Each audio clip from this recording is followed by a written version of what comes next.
Hello everyone, this is Simi Garg, Assistant Professor, HMV College Jalandhar. I am here to discuss with you all the interaction of neutrons with matter, that is how neutrons interact with matter. So as we all know that neutrons are uncharged particles, so they do not experience any Coulombic force from nuclei or orbital electrons of the atom of the matter. So then how they interact with the matter is basically mainly because of nuclear forces. So nuclear forces are the sole uh, part that help to interact the neutrons with the matter. So what type of interaction that neutrons will take place with the matter is depend upon the kinetic energy of the neutron. So you can classify the neutrons depending upon the energy they are carrying with them, and depending upon the energy they are carrying they will interact with the matter differently. So how can we classify the neutrons on the basis of their energy? The first one is thermal neutrons. The thermal neutrons are the neutrons having energy of the range 0.025 electron volt. Then there is intermediate neutrons. Intermediate neutrons are having energy of 0.025 electron volt to 100 kilo electron volt. Then there are fast neutrons. As the name suggests, fast, so they are having large amount of kinetic energy and moving with a very high speed. So the energy they are carrying is lying in the range of 100 kilo electron volt to 20 mega electron volt. So as we all know that kinetic energy is given by the formula half mv square. So more the kinetic energy, more will be the velocity of the neutrons. So next is high energy neutrons. The high energy neutrons are the neutrons having energy of above 20 mega electron volt. So we can classify the neutrons depending upon the energy they are carrying, right? Now how can the what are the different interaction processes of neutron with matter? So how what different type of processes take place when a neutron beam enter with the matter? So there can be mainly three type of interactions. First is elastic scattering, second is inelastic scattering, and third one is absorption. So we will discuss all these detail in the next slides. So what is elastic scattering? So basically in the elastic scattering the neutron transfer a part of its energy to the nucleus of the atom of the matter. So the neutron will transfer its energy to the nucleus of the atom but does not excite it to the higher energy level. So here you are saying seeing it is x plus n is equal to x plus n is going to x plus n, that is x is your interaction matter and n is your neutron. So it is giving you the same result, that is x plus n. And the second type of interaction is inelastic scattering.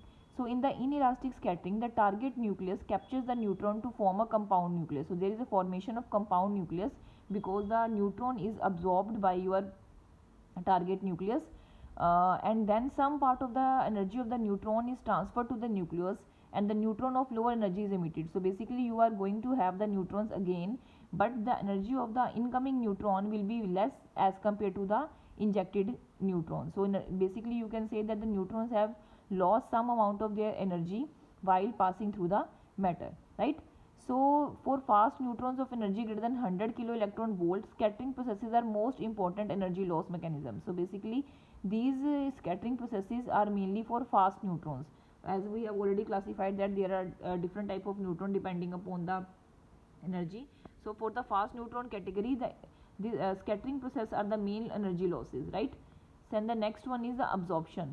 So what do you mean by, as the name suggests, absorption? It is basically when the neutron is absorbed by the your target matter. So your target matter will absorb the neutron and form some another type of particles. Like in this example you are saying we have boron plus neutron is giving you lithium plus helium.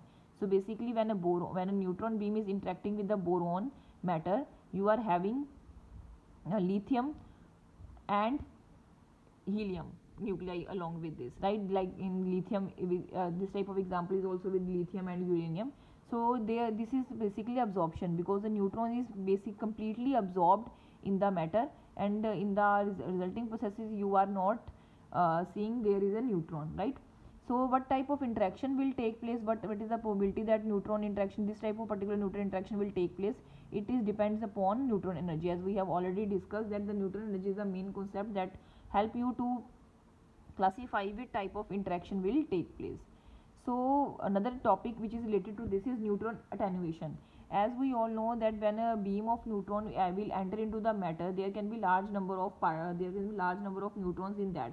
But after passing through the when the neutrons pass through the matter, they lost their energy by different type of scattering or absorption processes. As a result, when a neutron beam is ejected out, the mean kinetic energy of the neutron will gradually decreases. So what I the here I have written the formula that I is equal to I naught exponential minus mu x. What is I naught? I naught is basically representing the incident interaction intensity. I is the interaction intensity after the neutron beam has passed through a distance of x through a material having absorption coefficient mu. So you can see there is an absorption, there is an exponential decrease in the number of neutrons while passing through the matter, right? So these are the main processes through which neutrons interact with the matter.